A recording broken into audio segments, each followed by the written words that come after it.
Tech cuts, commandments, seasons, mohawks, tapers.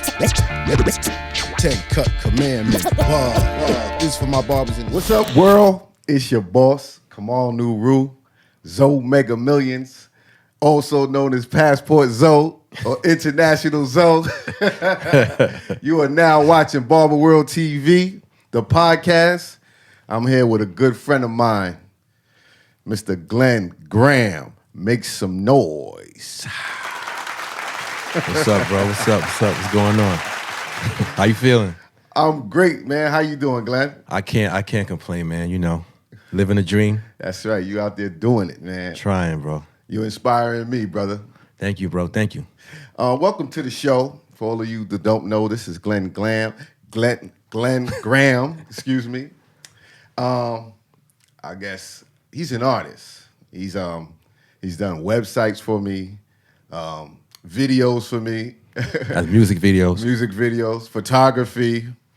I don't know. What would you consider yourself? A Renaissance man? Man, I consider myself an artist, a businessman who's also happens to be an artist. That's what I would say, because, you know, there's a lot of people out there that they do art and they don't believe they should be paid. You know me, and I like to be paid. As you call me, Glen HD. Glen HD, a.k.a. Glen HD. So, Glen, tell the people out there in Barber World where you from. I'm from the Bronx. My family is from the South Bronx. Grew up in Bronx River Projects. Then my parents moved to 1240 Morrison. That's down the block. But the people in the projects, you know, we moved to Bel Air. As far as they was concerned, because there was a terrace. So they were like, this guy's got money. You can't come back to the projects no more. So, no, I'm just kidding. Nah, I ain't kidding. All right.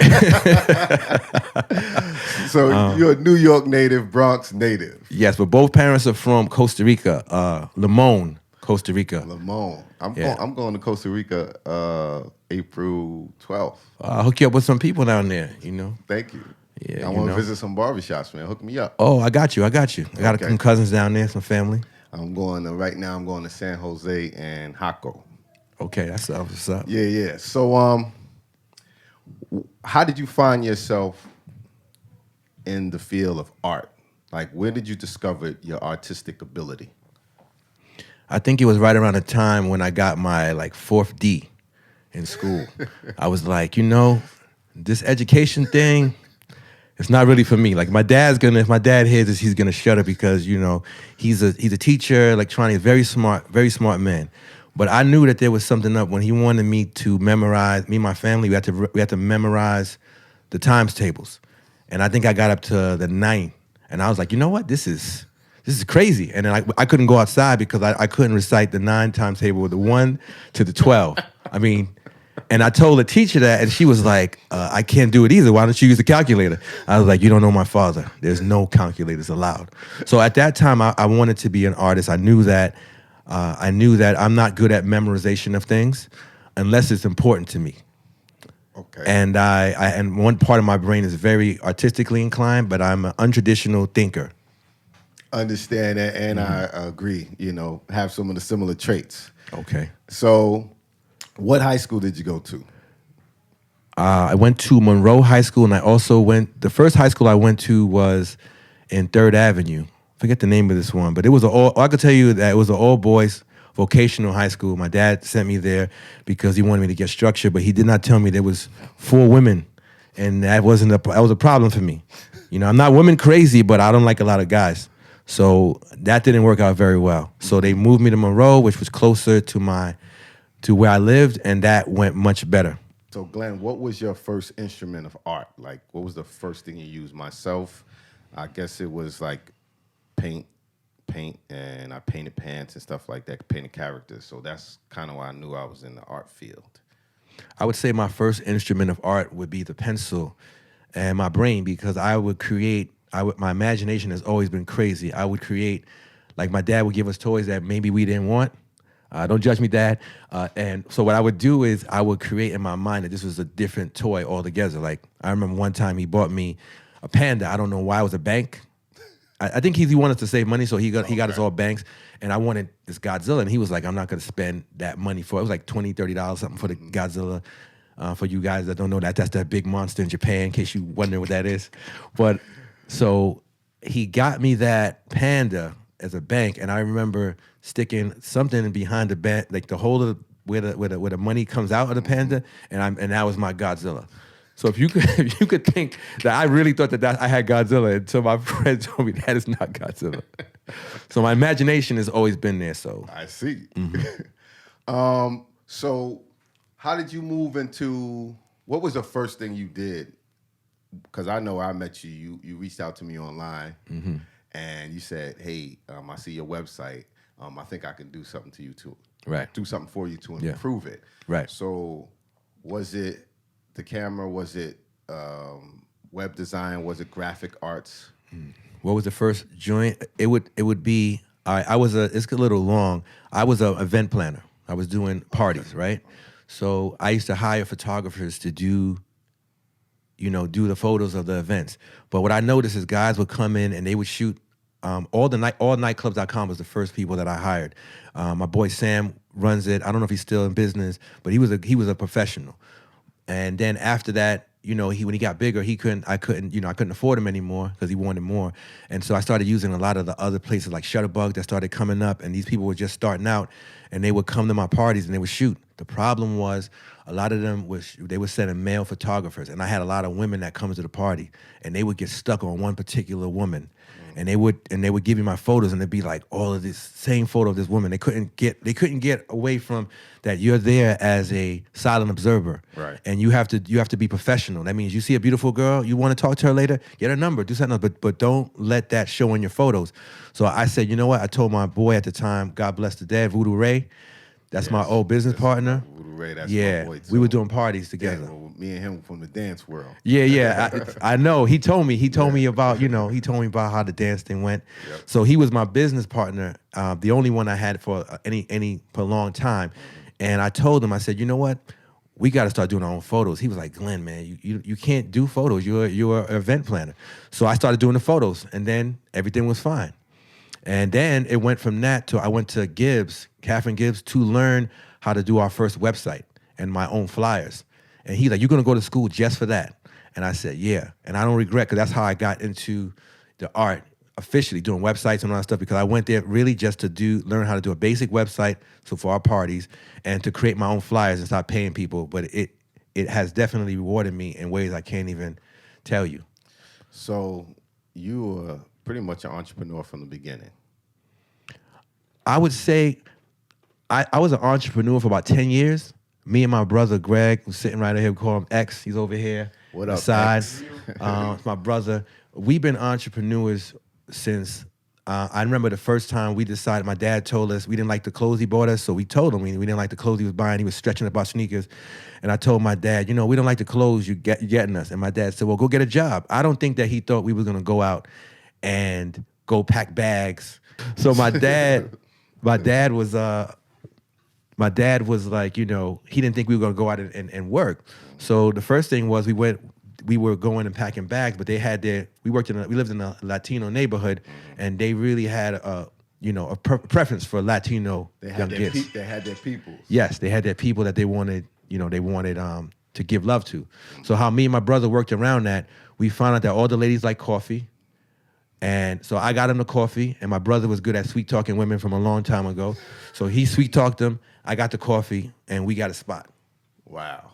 And that's how we've been working. We were business partners then, and that's when I tell my brother, when he talk about investors, I say, we don't need investors. We was always moving and slick. Right. Too slick for young kids. So right now, nobody could tell me that whatever I want, I can't get it. Right. And what do you think that came from? Well, both my parents are 9-to-5 killers. I didn't realize my mom was one, but I'll tell you, my dad I knew because he had an electronic shop, and he used to pay us $1 to change the tubes. I don't know if my brother remembers, but we used to get $1 for changing finding the bad picture tubes. Now, if you wonder what a picture tube, that means you're too young, and I just told my age. So I remember my dad did BAM, but African and Bottom. My dad fixed his TV, and he came with all change Shout out to Africa Bambaataa, you know, no disrespect. But he came with a whole bag of change, and my dad said he was very meticulous in his money. And so I learned seeing my dad run his business, and then my mom was a stay-at-home mom for many years. And I remember how proud she was the moment that she decided she was going to do hair. She went, because my dad, I guess money was a little tight. There were 7 of us. My mom decided to go and help. And so she went out and she went to Wilford Academy's beauty school, got her salon, but was an in-home salon. So she did hairs in front of us. So I got to see my mother, you know, also grinding. And that's how I know, that's why I'm so particular with my women that I date or whoever I'm with. They have to be a businesswoman. They cannot be, I don't take care of any woman. And any woman that listening know that I'm telling the truth. They always had to be a partner of mine, or they was out of the door, or they never made it past, you know, first round drafts. It's hard to have a different type of woman when you're an entrepreneur. It kind of really helps for your woman, your wife, to be in your business. Yeah. You know, Yeah. so this way y'all spend more time together. She has a better understanding and respect for what you do. So I definitely feel you on that. Yeah, I see how you run yours. I see how you run. Like for me, I'm like, when I see, you know, my money is I'm not a very big money guy.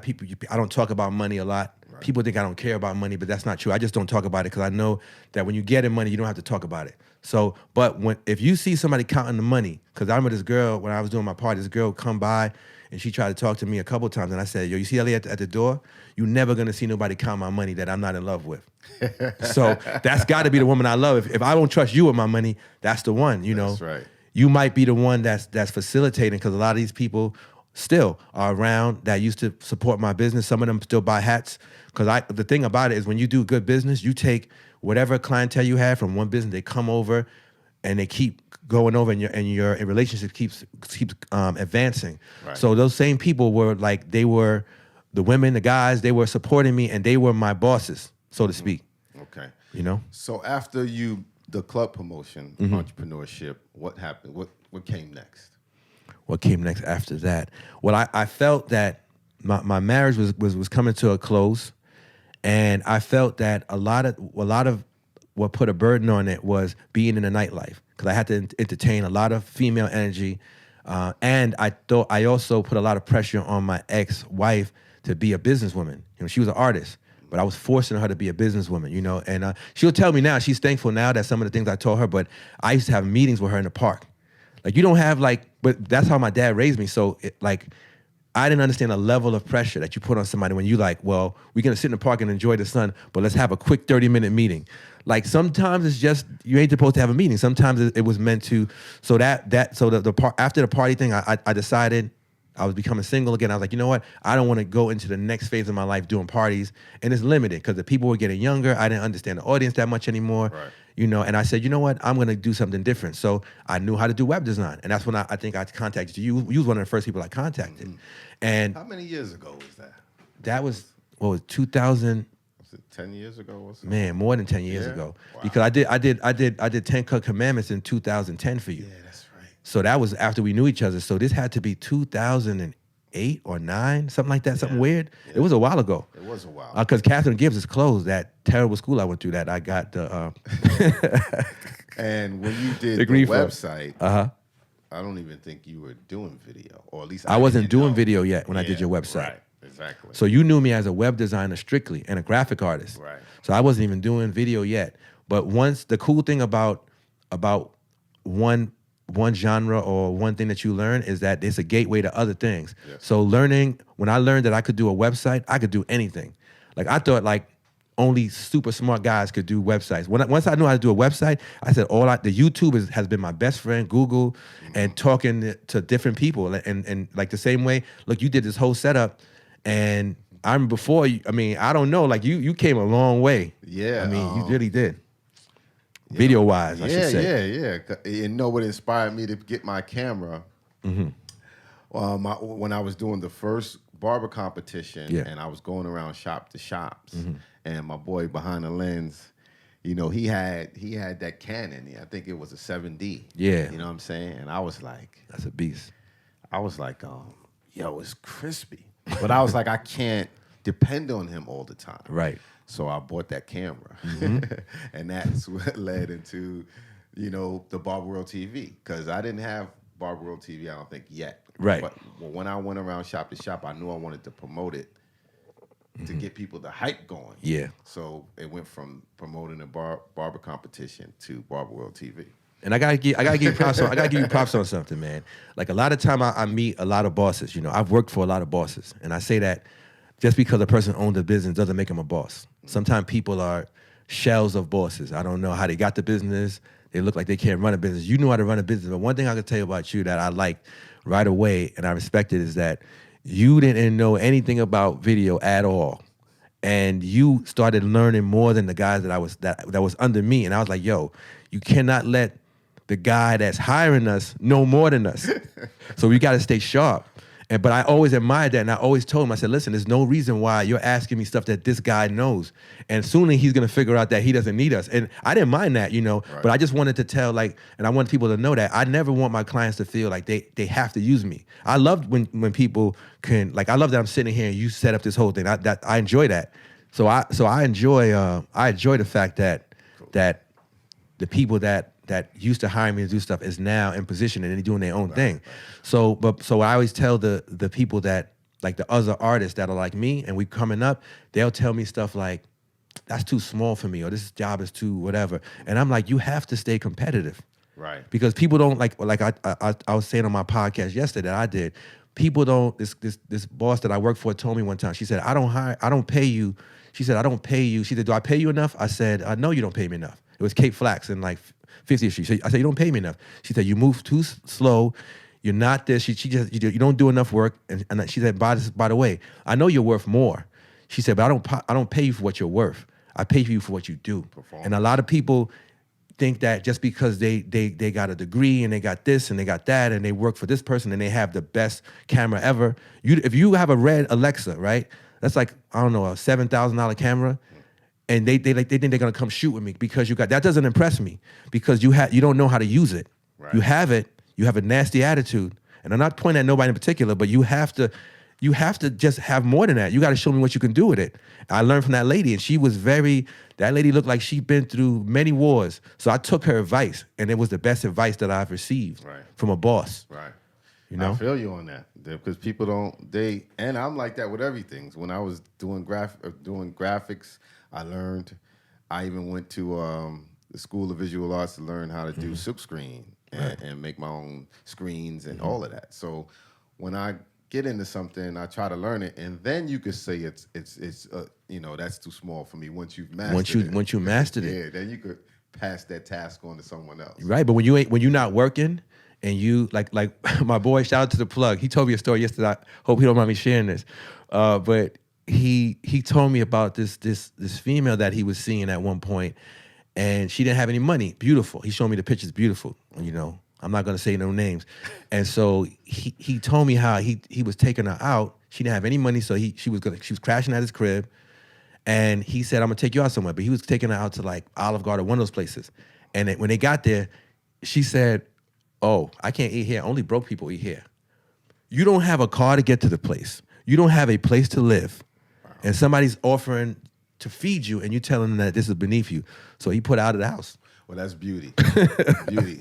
Sometimes I think beauty causes some people not to work on their character. When women are beautiful, they're getting things from a little baby and they know they're getting it because of their looks. Right.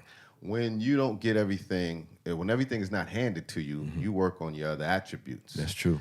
So I find that sometimes that beautiful women, they are kind of shallow because they've been getting things all their life without earning it. And they're not even responsible for their beauty. That's genetics. Damn. You know what I mean? Damn, man. Feel like Sermon Sundays in here. Damn.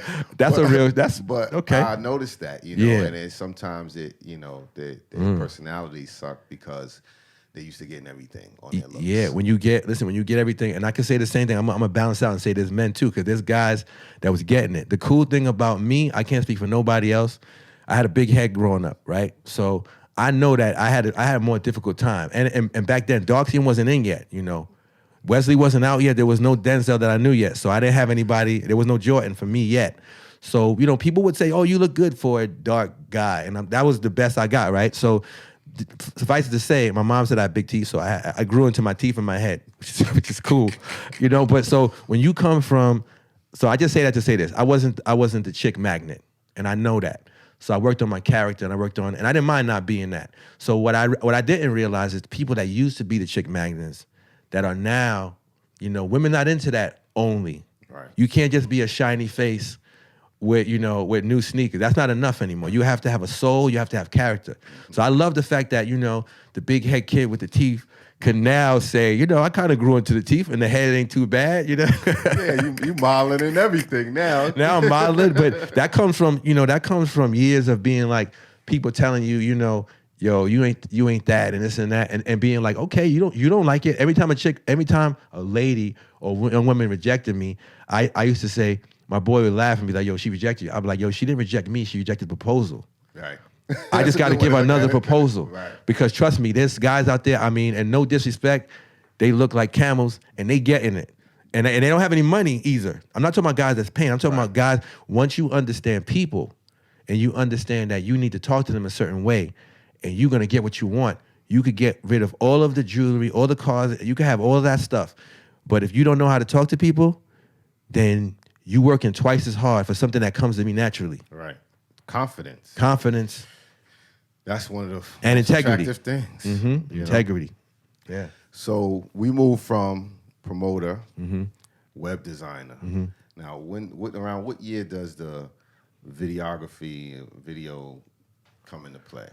It was around the same time as photography. So the last job that I had before, that I was a web designer, I worked at Lord & Taylor, and they went down because that whole when the economy went down. So I had saved a lot of money. So my issue before was I used to stack a lot of money. I thought that having in that Panda. In the Panda, I was pushing money in that Panda Godzilla. all day. Godzilla all day, King Kong. I burned this place down. So one thing I learned is I was hoarding money. That's the best way I could describe it. That's good. Hoarding money. Now, hoarding money is not good. Well, you got to put it to use. But you have to put it to use. Yeah. I was not putting money to use. I was afraid because I believe where I come from, there's a lot of poverty. And I see a lot of people spend money frivolously. But I took it to the next level of hoarding money. Hoarding money to me now means when you have money in the bank. I had at one point $20,000, $30,000 in the bank, doing nothing with it. Right. The bank was over here laughing and jiving on my money. Yeah. And I wasn't doing anything with it. So I said to myself, when I lost a job at Lord & Taylor, I had all this money and I hadn't really spent a lot of the checks that I made working 6 months for this company. I said, I'm gonna stop hoarding. I'm gonna stop being a hoarder and I'm gonna start being a doer. And I said, you know what? I'm gonna get off my tail and I've always been afraid of the camera. Like I always bought cameras, but I've always been afraid of what people's gonna say about me. Because at one point, photography was a very elitist kind of old boys club. Yeah. And so people would look like people that I know that have been doing photography for years. They started looking at me like, yo, you can't learn that. You either have the eye or you don't. And you don't come from anything. They'll tell you that. You don't come from anything that, how did you develop your eye? What school did you go through? What photographers do you know? Right. To this day, I can't tell you a single famous photographer, and I don't study other photographers. Right. But I could tell you this. I know what looks good and I understand people. So when I was able to stop being fearful of what those people think about me and start worrying about putting money on my plate and on my family's plate, that's when things started to really pick up. And my stuff before was really bad. It really sucked, my photography. But I kept saying to myself, I know if I keep taking pictures, I'm going to figure this thing out. And that's where I ended up. Photography definitely can be intimidating. It's very intimidating. Of all people. Yeah, because I'm still more like on the video side. I still haven't made that transition to photography, really understanding the camera and getting what you want out of the camera. I watch my man Denny Moe step his game up. I see him all the time. He didn't really go video to photography. He just, I don't know, but he's an artist. I see him every day where I work. I won't say where I work at, but that's another story. But Denny, I'll tell you something about photography and video. Once I got into it for photography, right? But somebody said, man, you should do video too. And that photography will help you with your framing. And I was like, what's framing? And it was like, oh. And then this guy was like, look up framing. Because the cool thing about now is there's no reason why somebody tells you something and you can't go look it up. Yeah. Like, don't bother people, especially if you got a person in your midst, right? You have a person who you see their trajectory is they on their way up. Everybody keeps saying, yo, Glenn, I know when you get to that spot, you're going to pull me up. Don't think that. Right. Nobody's going to pull you up. You don't want to know why?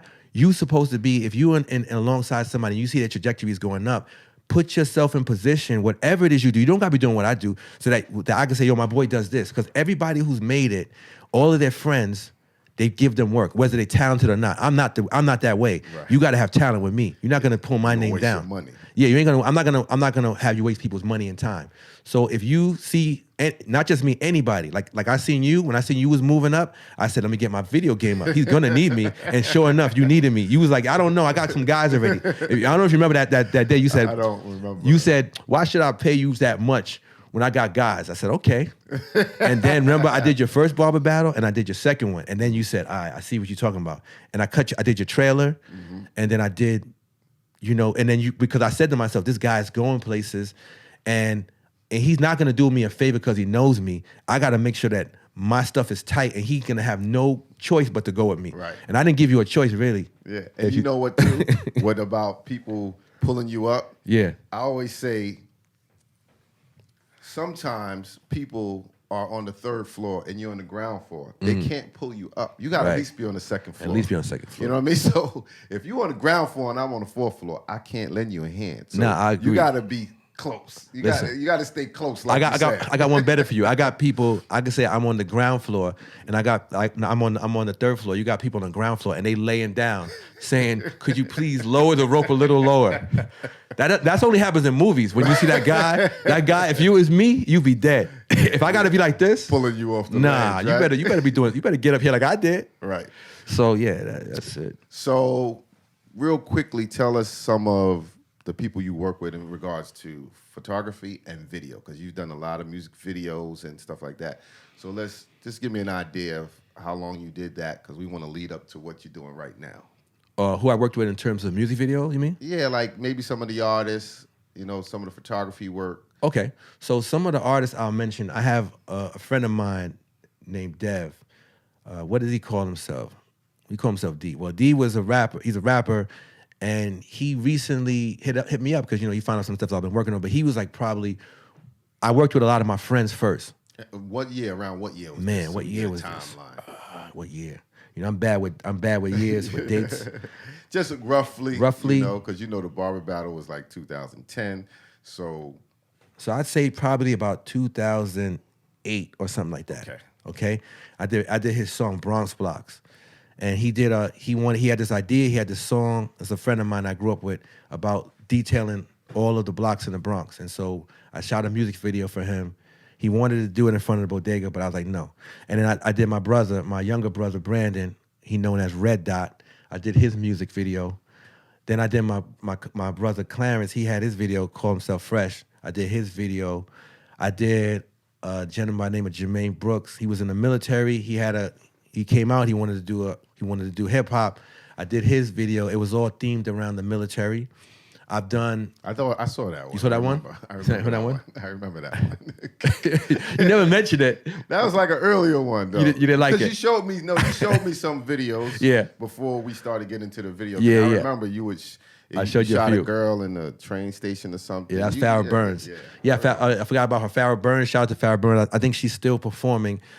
I worked with, so many artists, but my thing was I never really was into the whole hip hop thing. Really, I did it as a way to sharpen my skills, but I also didn't want to get pigeonholed, because what happened was, so I turned down a lot of artists. If I didn't like your video and I thought it was negative, I didn't do it. And I know a lot of people are like, there was a guy, I don't know if I should say his name because he's kind of relevant now. I don't want to say his name then, 'cause I don't want to feel bad about what I'm gonna say. Right. So I was supposed to do. He was doing a remake. He'll know what I'm talking about, but he was going to do a remake to Apache's Gangsta Bitch. And he told me, he was around with Hollow the Don, all these big names that I don't know about. I just found out them because they was all in the room. I came in there. We in Coney Island. We have a meeting. I'm sitting in front of everybody. They're like, you know who we are? I'm like, I seen y'all. Like, okay. And he was like, well, we doing this video. I want you to do it. And I was like, yeah, I don't like that theme. And I didn't like Apache.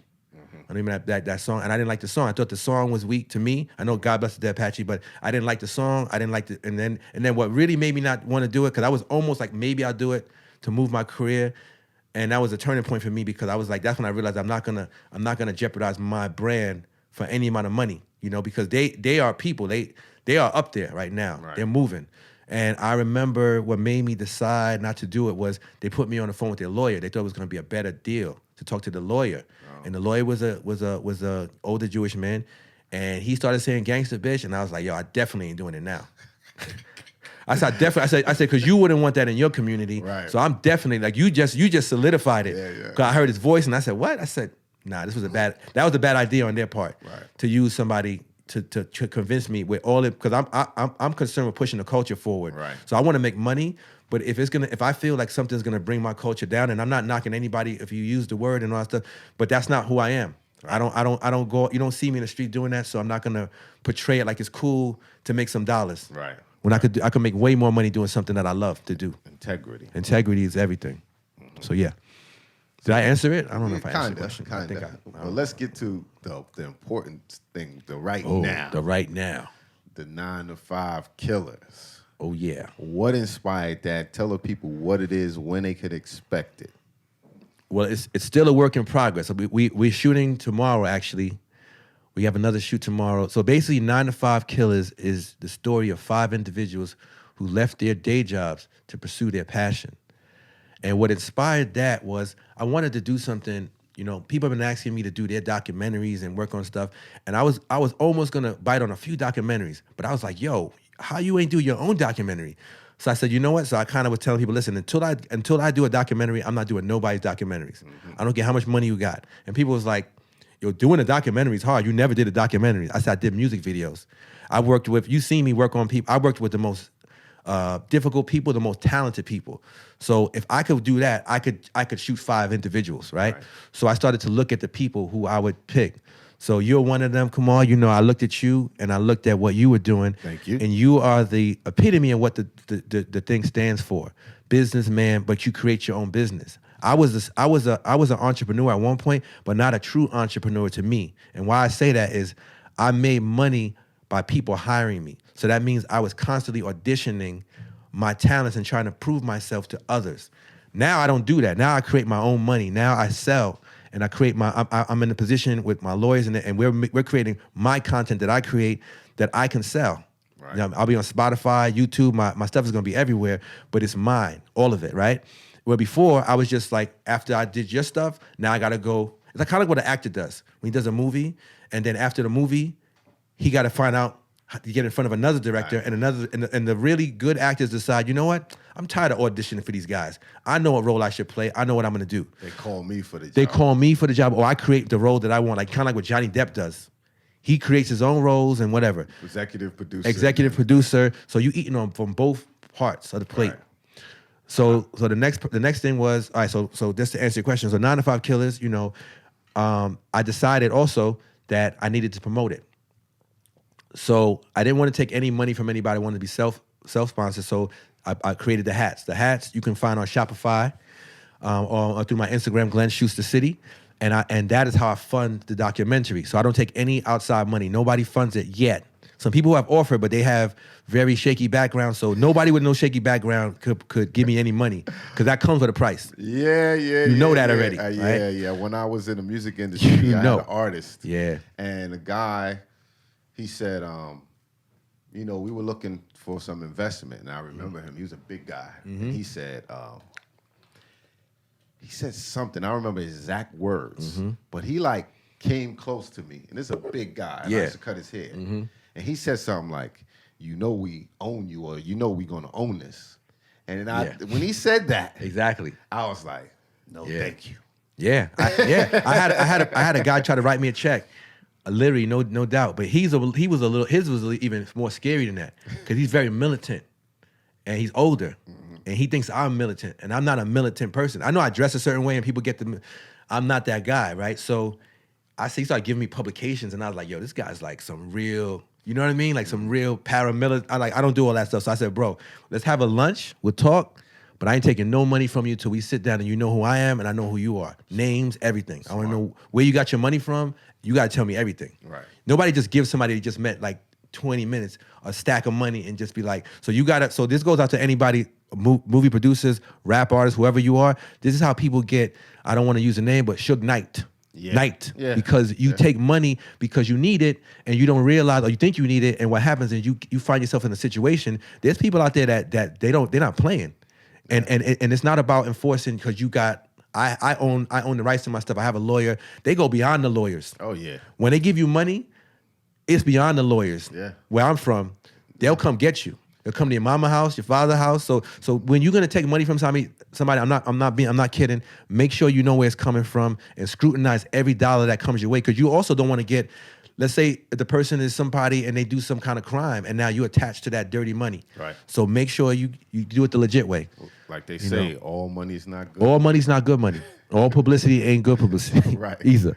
So tell us a little bit about about me, but the other artists. Okay. So we got Christopher Corey. Christopher Corey is a real estate man, been in business for 20 years. He kind of stumbled on to, he opened a store in Midtown, and his partner told me a brief story about how this guy came into his tailor shop and was like, he ordered 40 suits off of Instagram, right? He said, he showed my boy Christopher Corey's Instagram, and he picked 40 suits and said, I want you to make all of those at $2,000 a pop. Wow. And so, of course, the guy said, yo, I'm going to bring you in as a business partner. Right. Hope I ain't say too much, Chris. But, and now people pay to have him come while you're buying your stuff. They pay extra.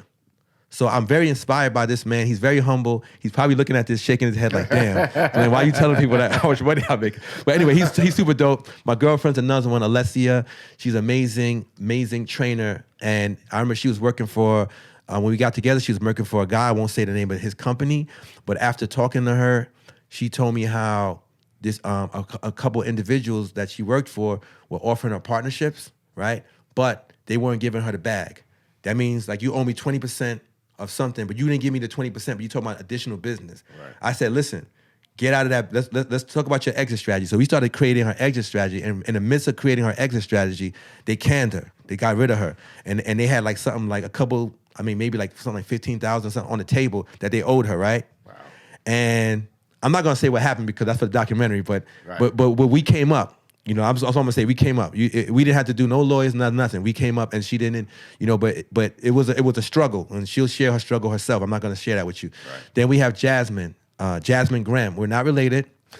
Jasmine Graham, I came across through Alessia, my girl. She owns a gym, and she ran companies for Damon Dash and for Jay-Z and all. She was running multi-million-dollar companies, and this woman decided after some kind of messed up things went down. I'm not going to say what it is.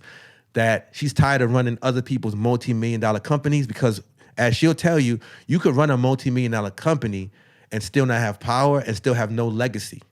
Which right. I love that, because now when people sit in front of me, they're like, yo, you run multi-million-dollar companies. I say, do you own any of it?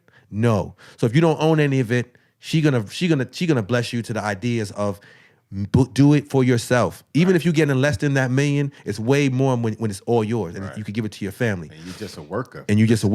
Yeah. You want to be a boss. So then I got my other guy, Robert. Robert is the wealthy guy. The wealthy guy. I follow him on. Love the wealthy guy. Yeah, his energy. Love the wealthy guy. He's pretty dope. So wealthy guy is when I met him, he was an accountant, or he was in the financial business, but dressed way too well.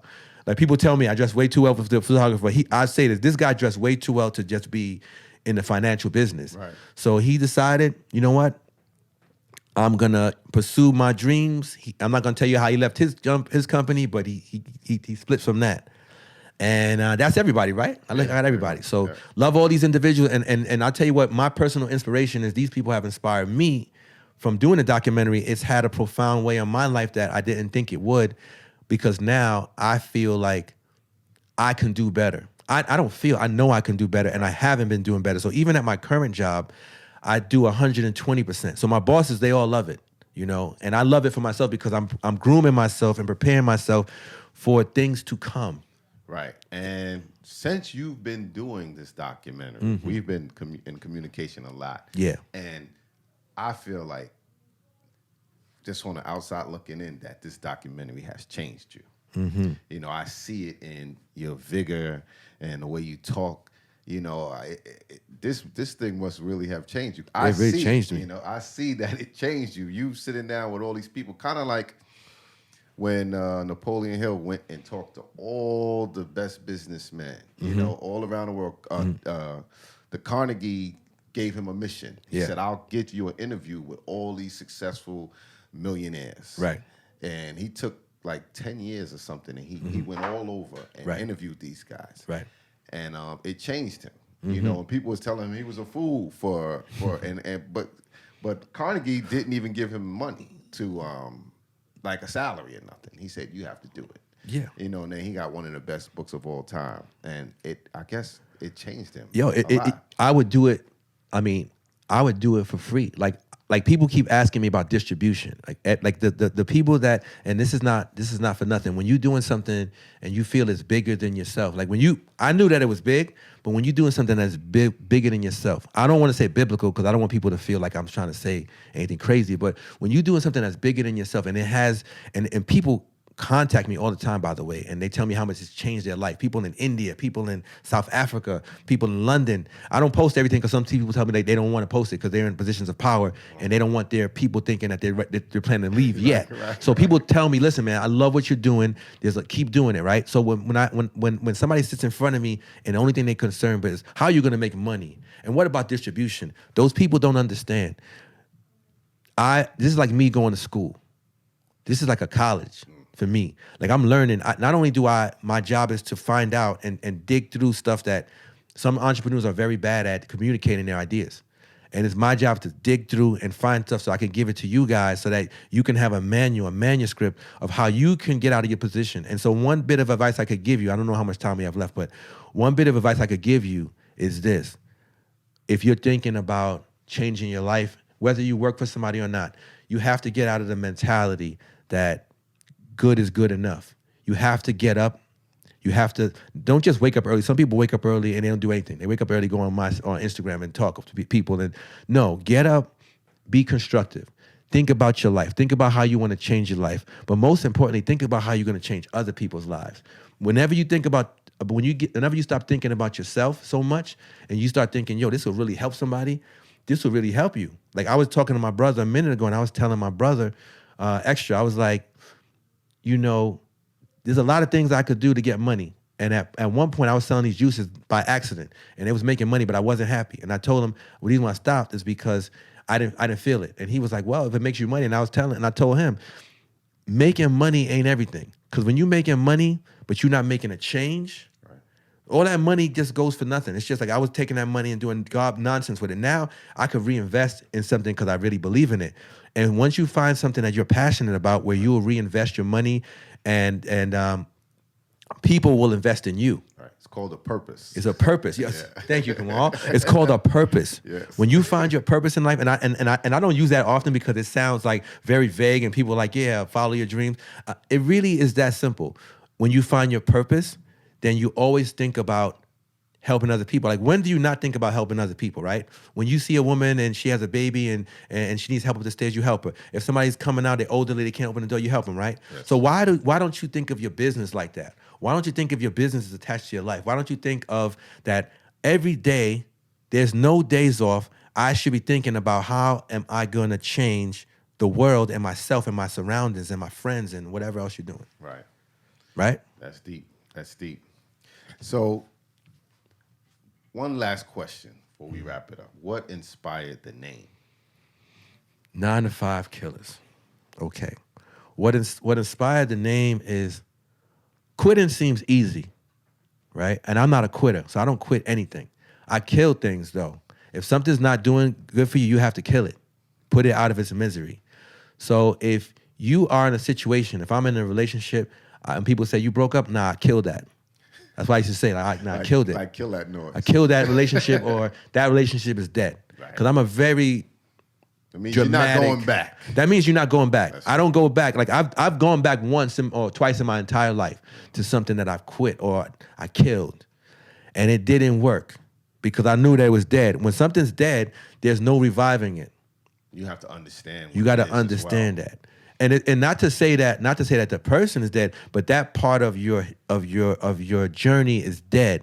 You can start a new journey with a person under new situations, but once something's dead, I don't advise, and I'm not saying that this is not like definite. I got people that listen to me and they take everything I say for. This is not advice to you. This is for me personally. I don't do it. I'm not saying that you shouldn't do it. I'm saying that I don't do it because I think a lot of times when people do that, they just prolong the agony. They prolong the frustration. Right. And you have to know when something's dead. So I came up with the idea 9 to 5 killers because many of us want to kill our day jobs. Many of us are ashamed to admit it, or because when it doesn't happen, or I have people telling me, "Oh, I'm not gonna do this job for another whatever day," and they come back every day. Every day they come back, and I'm laughing, and they go, "You never say that." I say, "I don't talk about killing stuff. I do it or I don't." Right. So you're not gonna ever hear me say, "I'm gonna do it this specific date." Right. When I decide to do something, it happens, and you find out about it. But don't get me wrong. I'm a very respectful person. I don't just walk out of a situation. So I would never walk out of my day job. That's not the message I'm saying. I'm not advocating to anybody to kill your day job or to walk out of your day job or your marriage or whatever you might take this the wrong way and do and then blame me. What I am saying is be a person of your word. Right. And start killing stuff. That means when you have a friend that is negative or an associate that is bringing you down, know how to kill it.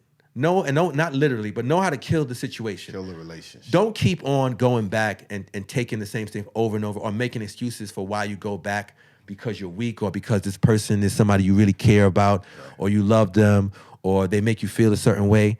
Self-love is all that I ever needed. When I learned how to love myself, I learned how to love other people. And there's nobody on this earth that is safe if you rub me the wrong way or you do the wrong things that I cannot kill the relationship. Right. I don't want to, and it's not a bragging thing, but I'm being honest with you. Right. Right. And that's where the killing comes from. You gotta take the emotion out of it. You gotta take the emotion out of it.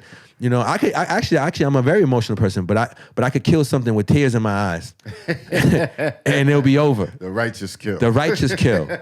It's a very humane kill because you're putting down something that is no longer benefiting you or the world or the planet. So I just leave it like that. I leave it like that was what inspired me. And then on top of it, when I wear this cap.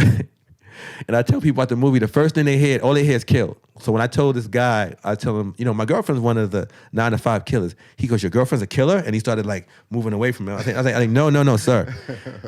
The movie is called the documentary is called 9 to 5 Killers. It's about people that kill their day job. So I love that these misunderstandings happen because it gives people an opportunity to stop me. They say that I've had a woman tell me, these women, they were in church and they told me they were coming out of church. They saw me and they told me I looked like a decent man. Why was I in this gang? Because I had a cake, and on the cake I was doing for my crew, it said 9 to 5 Killers, and they looked at me and I said, "Ladies, this is a documentary I'm working on." And then they smiled. Right. And shout out, can I give a shout out? Sure. Oh, I got to shout out a few people. I got to shout out to my sister Sandra, my niece Kemi, my mother and father, my brothers, Eric, Gregory, Brandon, Clarence, my sister Samantha, all the people in my own neighborhood that's been supporting me, my girlfriend Alessia, everybody that's, I can't shout everybody because we'll be here forever, but all these followers that I have, you guys don't understand the impact that you've made on me because you allow me to do what I'm doing. Even my team, Deesh, Shanae, Jabari, Elliot, all of you guys, you believed in it's something that was my dream, but you guys made it your own. And I'm hoping that you understand and that you understand that when I say certain things, it is out of love and that we all making each other stronger. Like I'm even able to sit here and talk because of constructive criticism that my brother Deesh gave me. That's another thing. We got to be able to take constructive criticism and not think that every time somebody tells you something that you deem as negative, that they being a hater. I don't like brownie hounds or brown nosers. Right. So I don't keep nobody in my circle that agree with everything I said. I got a shadow. If I want something to follow me, I got a shadow already. Right. All I want out of my friends and my people that are close to me or that I got love for is be honest. Be your honest self. Love and honesty. Love and honesty and integrity. And don't sell yourself short for any dollar amount or any kind of accolades. Because, you know, the funny thing is that if a person with $1 million told you something, you believe them. Yeah. And you don't ask how they got the $1 million, how many bodies they stepped over to get to it. But the minute a person who's not in position yet or don't have the money yet tell you something, or a friend or family or your wife or your son or your daughters, all of a sudden you looking at them like, what do you know? You haven't experienced the world. Listen to the people who are, you know, who have a good heart and are telling you something that you might need to hear. And they know you. And they know you. They know you, which is important. Or I should say that they know an aspect of you, because, you know, we talked about that. Sometimes you might know an aspect of me for years, but you don't really know the real me. Right. And some people make the mistake of thinking, you know. So tell people how to follow you, how to get in contact with you. Okay, right now, at the moment, you can follow me on Glen Shoots the City. That's on Instagram. That's Glen, Glen, that's one N, Shoots the City, and that's on Instagram. You could DM me on there and find me. That's the best way to contact me at the moment. There'll be other avenues, like when my podcast is done. We're editing that now. You'll be able to follow that. That podcast will be, if you're a 9-to-5 killer. That means if you had a day job. This is a plug right now for you guys that want to be interviewed. If you've had a day job but you've killed it and you have an interesting story, please DM me and I will get back to you. If I like the story, I can't do everybody, but I will try to get back to you. I will get back to you, but I cannot. Because you contacted me doesn't mean that I'm gonna use you, and it doesn't mean that you don't have an interesting story if I say that I'm gonna pass. By the way. Right. Well, thank you for your time. Thank you for sharing. Most importantly, in closing, before I close, I'd like to say please subscribe and follow Barber World TV on YouTube, Instagram, and Levels Barbershop. Antique Barber, Kamal Nuru. Love is love, life is life, and loyalty is priceless.